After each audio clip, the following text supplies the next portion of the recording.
Sahabat yang dikasihi, selamat datang. Jika ini pertama kalinya bagi Anda di sini, saya sangat menghargai kehadiran Anda. Jika Anda berkenan, pertimbangkan untuk berlangganan saluran ini untuk mendapatkan lebih banyak konten yang dapat meneguhkan perjalanan rohani kita bersama. Ada sebuah peperangan yang tak terlihat sedang berkecamuk di sekitar kita saat ini. Sebuah pertempuran yang tak bisa ditangkap oleh mata jasmani kita. Namun pertempuran inilah yang membentuk setiap keputusan yang kita ambil, setiap jalan yang kita pilih, setiap hubungan yang kita jalani. Dan ada satu pertanyaan yang bergema dari takhta Allah hingga ke relung hati kita. Apakah kita sedang melihat apa yang perlu kita lihat? Atau jangan-jangan kita berjalan dalam kebutaan, terperosok ke dalam jebakan-jebakan spiritual yang dengan cermat dipasang oleh musuh untuk menghancurkan destinasi kita? Pembedaan spiritual discernment, bukanlah karunia eksklusif untuk segelintir orang pilihan, bukan hak istimewa para nabi atau pemimpin agama saja. Ini adalah janji Allah untuk setiap anak-anaknya yang memutuskan untuk membuka hati, untuk melihat melampaui yang kasat mata.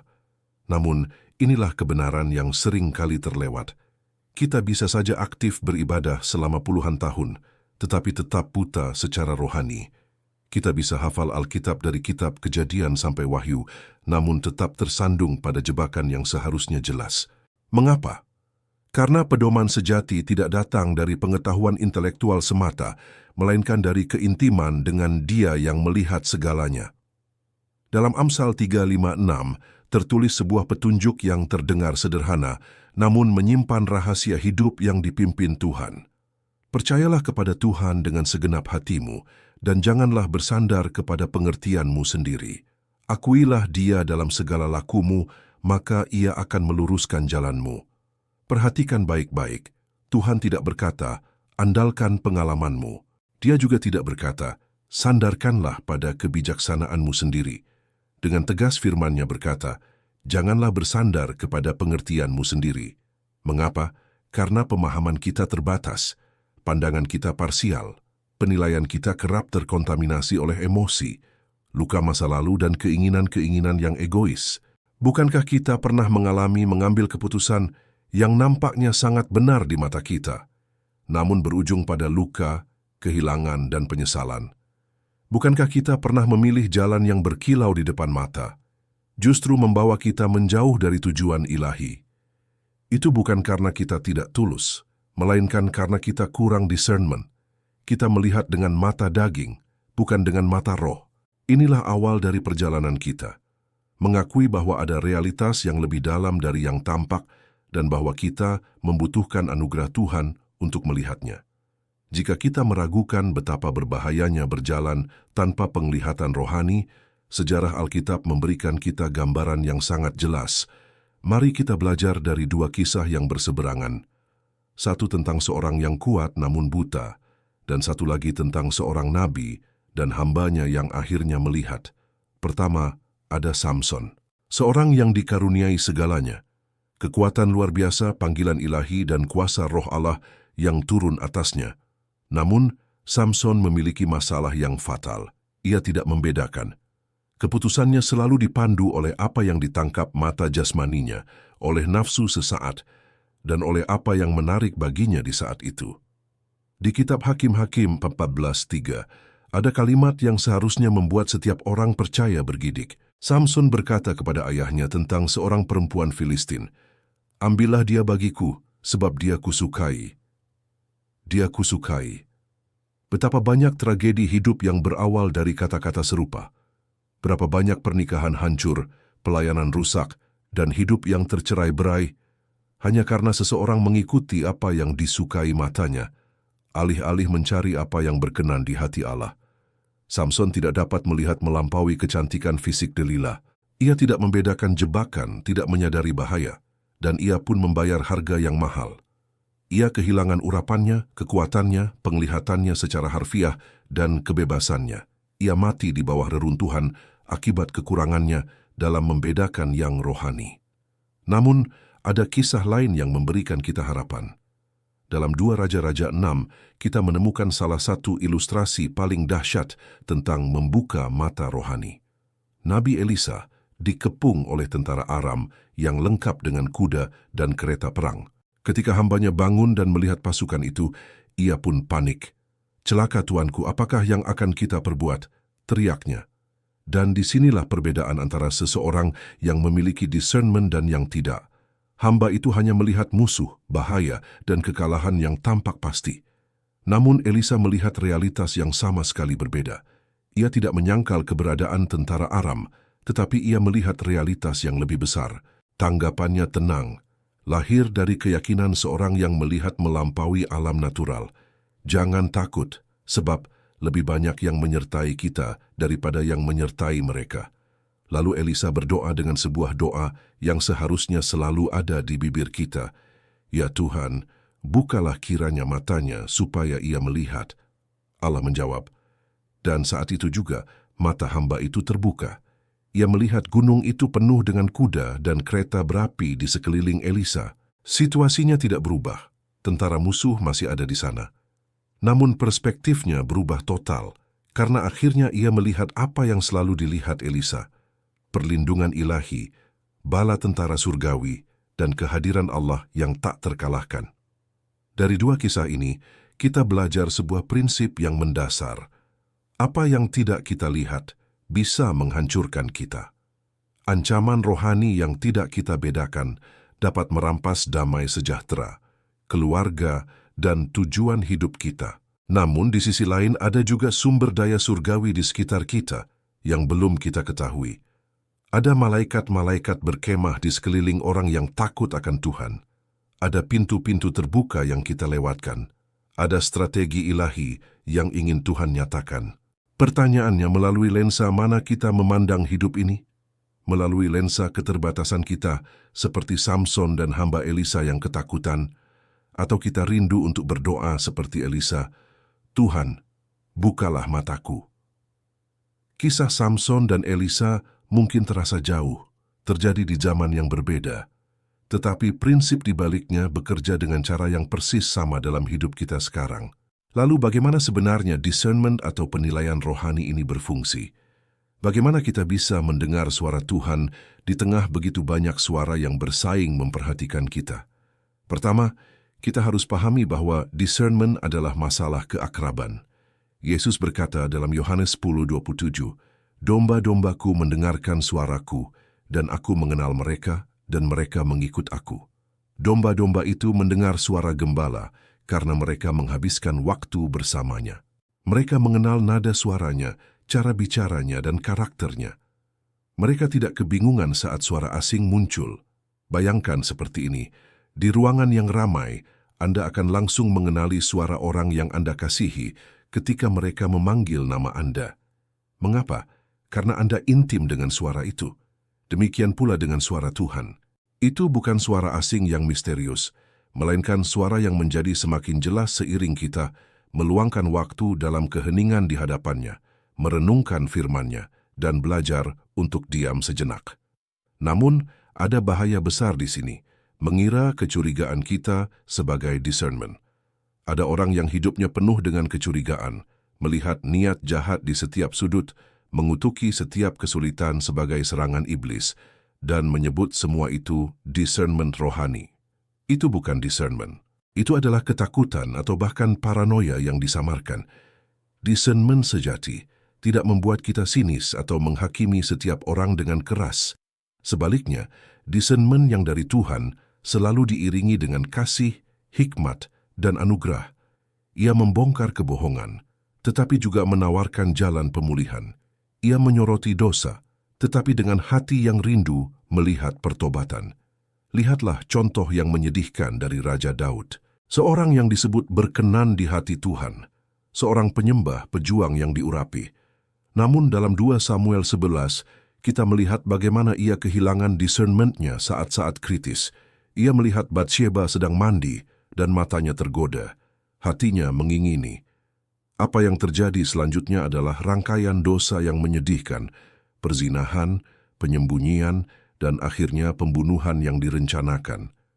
Apa yang terjadi pada Daud? Pada momen itu, ia mematikan mata rohaninya. Ia memilih untuk mengikuti impuls dagingnya, keinginan matanya, Ia melihat keindahan, merasakan nafsu, tetapi rohnya tidak membedakan kehancuran yang akan menyusul, dan harga yang ia bayar sangat mahal, kematian anaknya, perang dalam keluarganya, dan noda selamanya dalam warisannya. Ini mengajarkan kita pelajaran yang vital.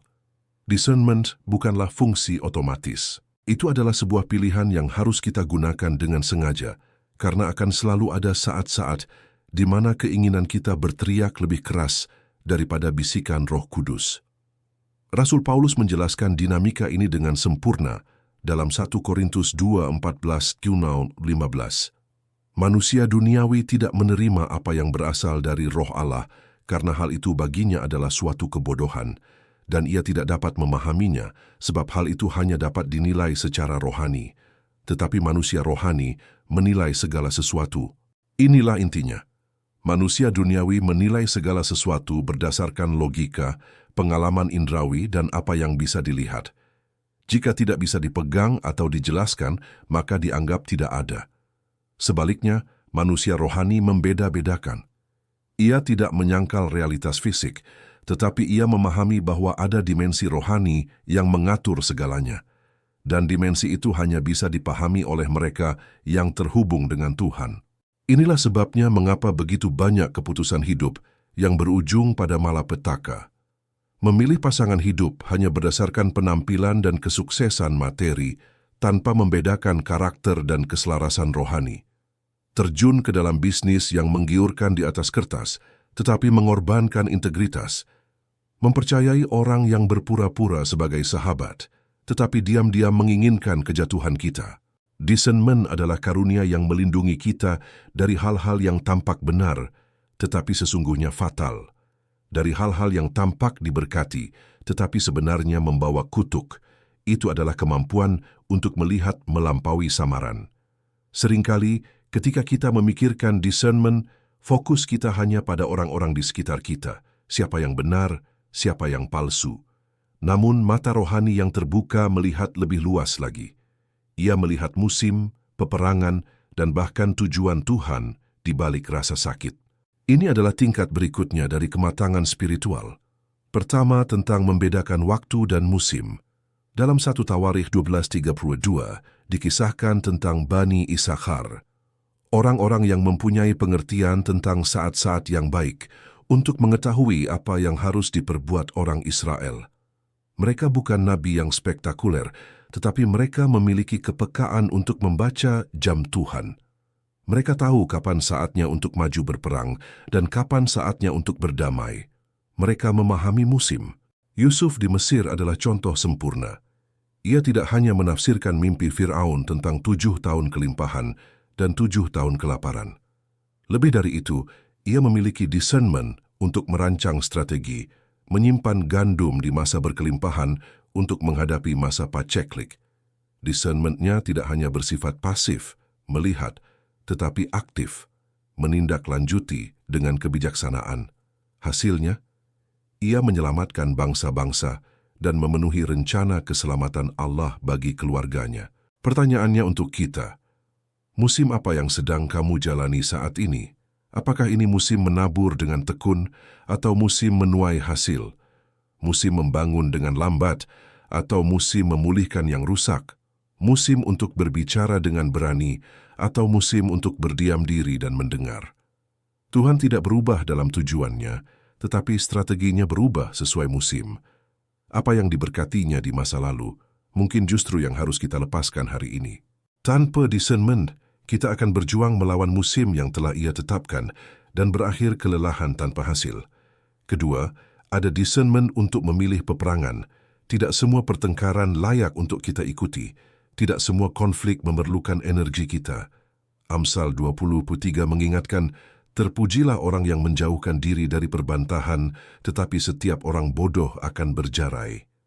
Musuh kita sangat cerdik. Jika ia bisa mengalihkan perhatian kita dengan konflik-konflik kecil yang tidak penting, kita akan kehabisan tenaga untuk pertempuran besar yang sesungguhnya menentukan takdir kita. Kita akan membuang urapan hanya untuk berdebat dengan orang yang bebal. Kita akan menghabiskan damai sejahtera kita untuk membela diri dari kritik orang yang sudah dihakimi Tuhan. kita akan kehilangan fokus karena terpancing oleh provokasi yang sengaja dirancang untuk menarik kita keluar dari tujuan ilahi. Yesus sendiri menunjukkan discernment seperti ini. Terkadang ia menjawab dengan hikmat yang membungkam lawannya, seperti ketika perempuan yang kedapatan berzina dibawa kepadanya. Di waktu lain, ia memilih untuk diam dan pergi. Ia membedakan mana momen untuk menghadapi dan mana momen untuk menarik diri. Discernment adalah mengetahui perbedaan antara anjing yang menggonggong dan singa yang mengaum. Jangan habiskan peluru rohani Anda untuk yang pertama. Namun ada satu tingkat discernment yang paling dalam dan mengubah hidup, melihat tujuan Tuhan di dalam penderitaan. Saat rasa sakit datang, kegagalan menghantam, atau pengkhianatan menyakitkan, naluri kita adalah mempertanyakan Tuhan. Tetapi orang-orang dengan mata rohani terlatih melihat lebih jauh. Lihatlah Yusuf lagi. Setelah 13 tahun menjadi budak dan tahanan, ia akhirnya berkata kepada saudara-saudaranya yang telah mengkhianatinya, "Memang kamu telah mereka-rekakan yang jahat terhadap aku, tetapi Allah telah mereka-rekakannya untuk kebaikan." Kejadian 50:20. Yusuf tidak menyangkal kejahatan yang ia alami. Ia tidak berpura-pura itu tidak menyakitkan, tetapi ia melihat sebuah pola yang lebih besar, tangan Tuhan yang sedang menyulam sebuah mahakarya dari benang-benang yang kusut. Setiap pengkhianatan, setiap penjara, adalah sebuah langkah dalam rencana untuk menjadikannya penyelamat. Atau lihatlah Rasul Paulus yang menulis dari penjara, "Aku ingin kamu tahu, saudara-saudara, bahwa apa yang terjadi atasku ini justru telah menyebabkan kemajuan Injil." Filipi 1:12. Ia melihat bahwa belenggunya bukanlah halangan, melainkan pintu masuk yang unik untuk memberitakan Kristus kepada para prajurit penjaga yang tidak akan pernah masuk ke dalam sinagoga. Inilah kuasa discernment yang mengubah segalanya. Ia mengubah perspektif kita. Rasa sakit bukan lagi sekadar rasa sakit, melainkan proses pembentukan.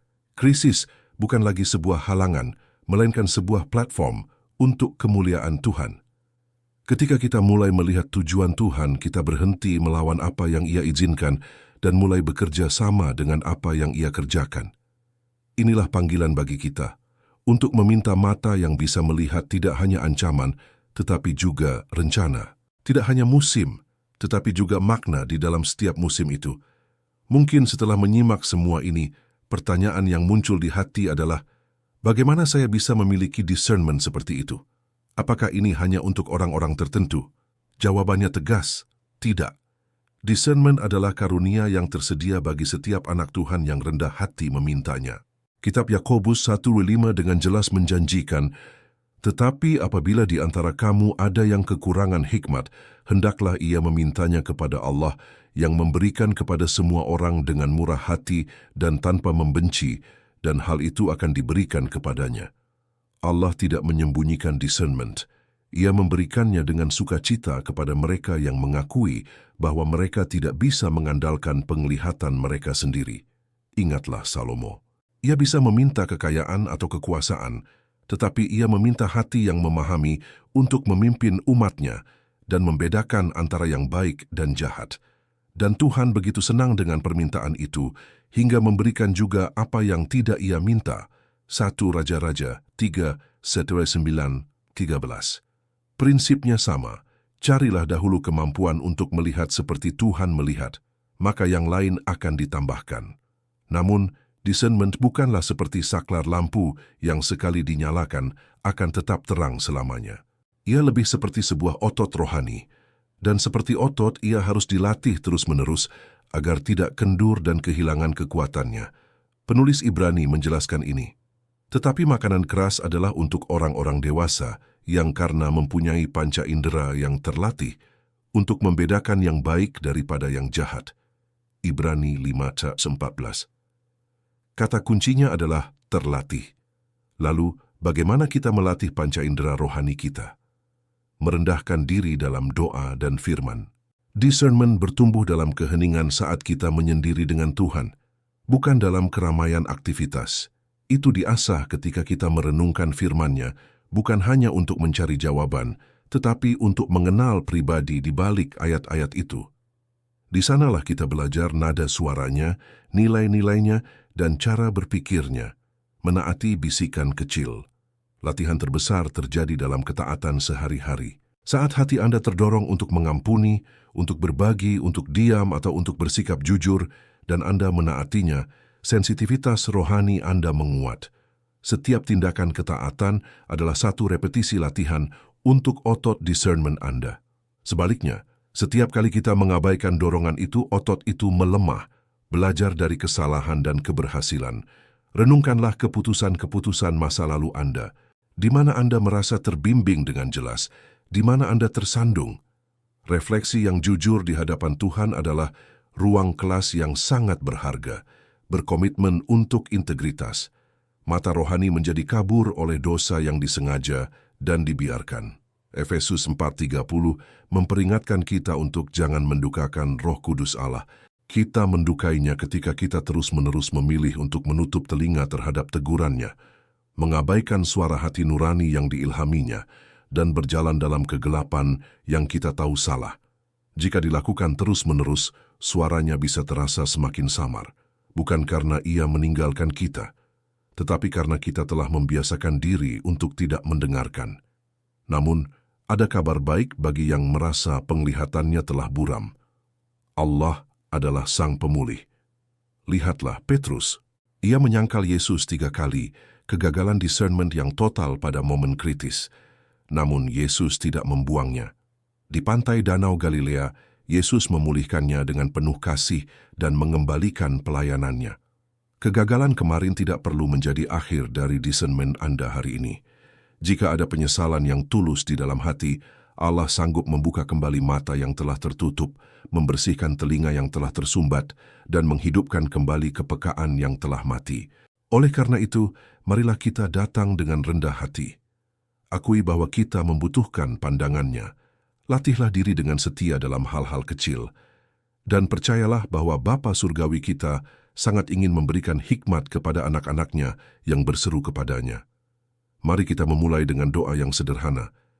Tuhan, bukalah mataku, agar aku melihat. Akhirnya, kita sampai pada pertanyaan praktis yang paling penting. Bagaimana semua pengajaran tentang discernment ini diterjemahkan ke dalam hidup kita yang sibuk dan penuh tuntutan sehari-hari? Jawabannya terletak pada 2 hal. Memprioritaskan yang esensi dan mengenali kehadirannya di dalam setiap momen. Pertama, discernment adalah penjaga prioritas kita. Kita hidup di era yang penuh gangguan. 1001 hal menuntut perhatian, waktu, dan energi kita. Tanpa filter rohani, kita akan mudah terjebak dalam kesibukan yang sia-sia. Ingatlah kisah Marta dan Maria, Lukas 10:38-42. Marta sibuk sekali melayani, menyiapkan segala sesuatu, sebuah hal yang baik. Namun, ia menjadi resah dan gelisah tentang banyak hal, sampai ia melupakan satu hal yang perlu.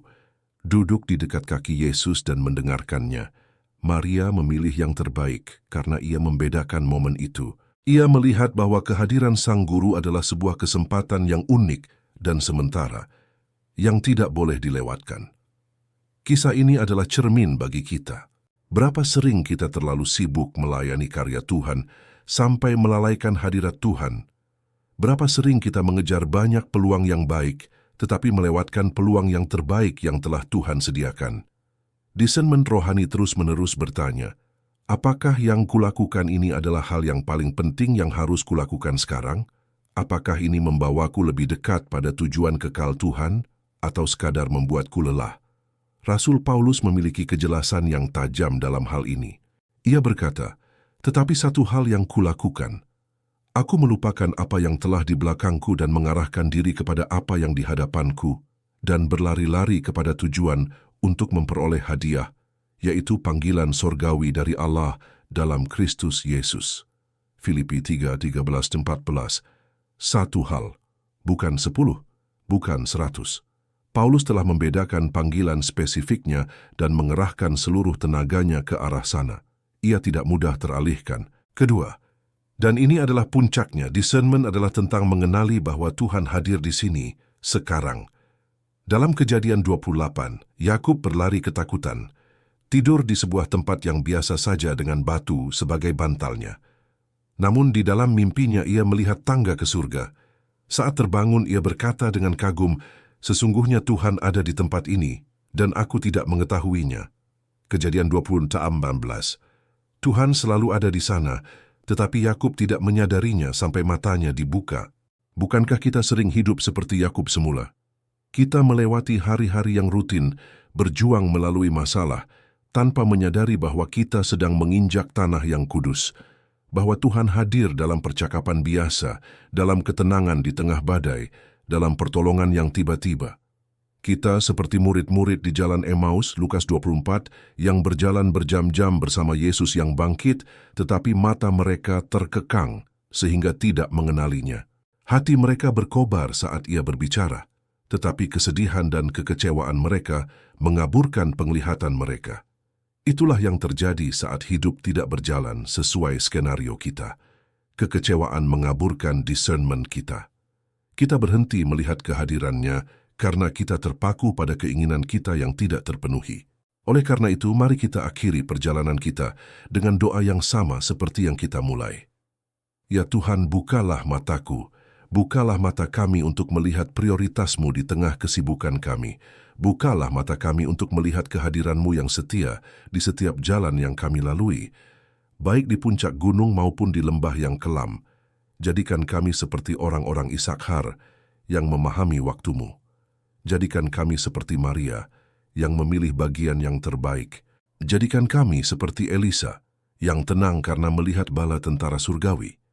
Dengan mata rohani yang terbuka, hidup tidak lagi dipandu oleh ketakutan atau kesembronoan, tetapi oleh keyakinan yang tenang bahwa Allah kita melihat segalanya, dan Ia dengan setia membimbing anak-anaknya yang berseru kepadanya. Pergilah dalam damai, tetapi pergilah dengan mata yang terbuka dan hati yang peka, karena Tuhan yang melihat semuanya juga melihat Anda.